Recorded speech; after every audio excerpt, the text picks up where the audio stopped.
Welcome back to the Neuro Finance Masterclass. Today, on day 119, we master the ultimate compass of structural trend velocity. Listen, yesterday on day 118, we mapped out the intrinsic human foundation of networks using Metcalfe's law, right? We looked at how user growth literally multiplies structural value. Well, today, we're taking that fundamental logic and plugging it directly into advanced price mechanics. I'm Ibrahim, and alongside my co-host, we're shifting gears from why a network has value to exactly how we track that value through time and volatility. Absolutely. We're officially in phase 2 now. We're stripping away the emotion, the guesswork, and we are getting purely quantitative. And like we said, this is all about finding that ultimate compass. We are stepping into the deep end of advanced moving averages and cross-mathematical models. Exactly. This explainer is going to arm you with the exact same quantitative frameworks that massive institutional funds use to navigate the markets. We're not throwing darts in the dark anymore. We are engineering our approach to capital.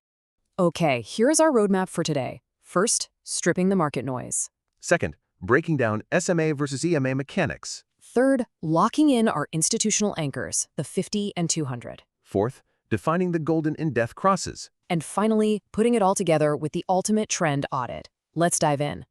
Part 1, stripping the noise. This is all about finding the actual tide, instead of just looking at the waves. You know, the human brain is literally hardwired to react to sudden movements. It's an evolutionary survival thing. But in financial markets, that instinct is incredibly dangerous.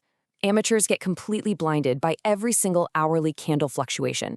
A 2% drop happens and boom, panic. A 3% spike, instant FOMO. This constant emotional whiplash totally destroys their neurofitness and practically guarantees overtrading. But an architect? An architect doesn't care about the hourly noise. Instead, we use mathematical filters to smooth out all that localized chaos. Our goal is to expose the underlying structural tide of the asset. We want to ride the ocean's massive current, not get tossed around by the crashing waves on the surface. Moving on to part 2, SMA versus EMA mechanics. Let's talk about the engines under the hood here. At its most basic, stripped-down core, a moving average is just a rolling calculation of an asset's average price over a specific number of periods. You take the closing prices over a set number of days, add them up, divide by that number, and then, here's the kicker, as a new day closes, the oldest day drops off. Right, so it's not some static, dead metric. It's a dynamic, breathing line on your chart.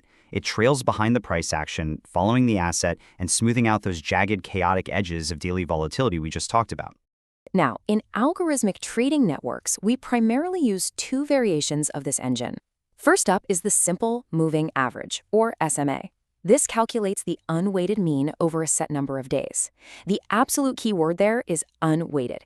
It treats the price action from exactly 50 days ago with the exact same mathematical weight as yesterday's price. It's your pure baseline history. Then we have the exponential moving average, the EMA. This is where things get spicy.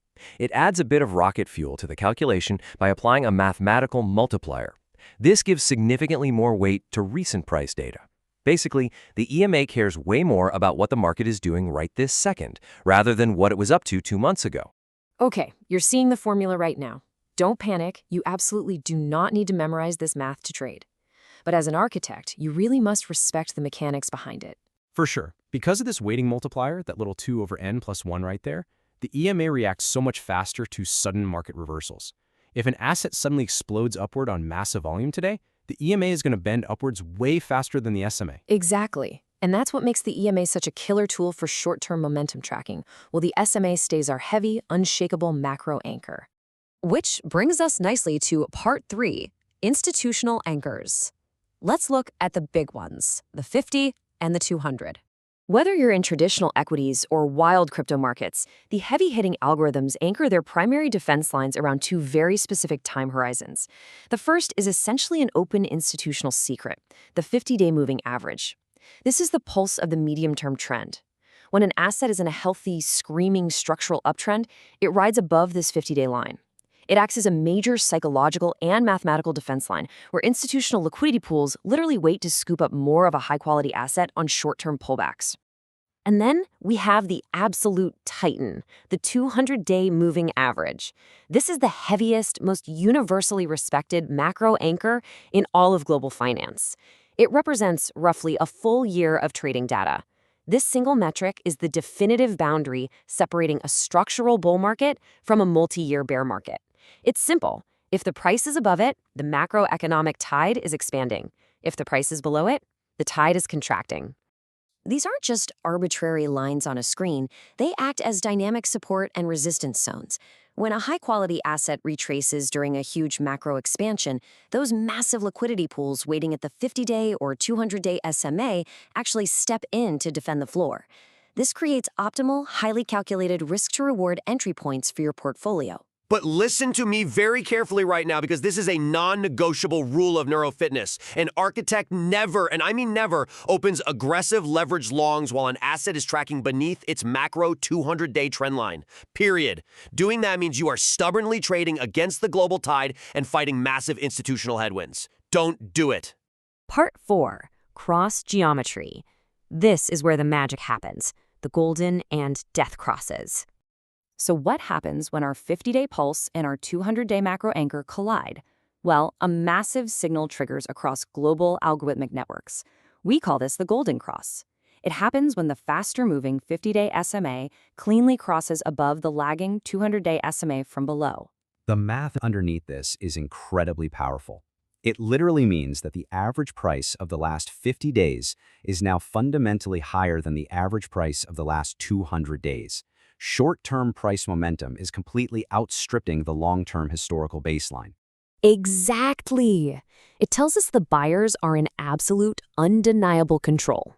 Which means this geometric intersection isn't just a neat visual.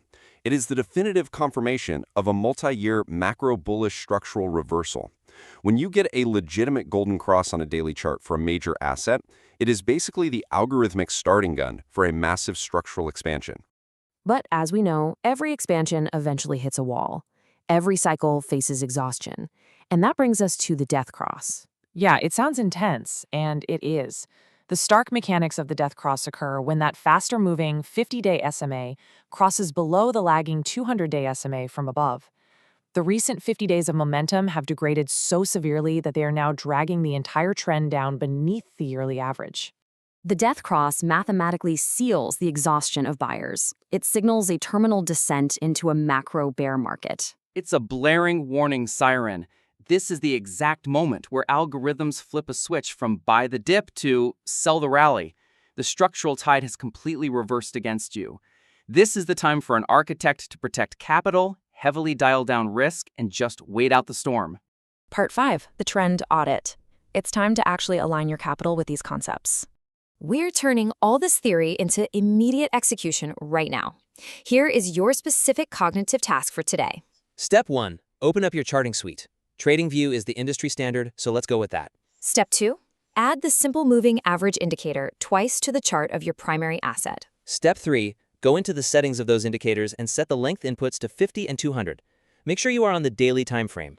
Now, look at those two lines interacting with a price, and ask yourself this one final question.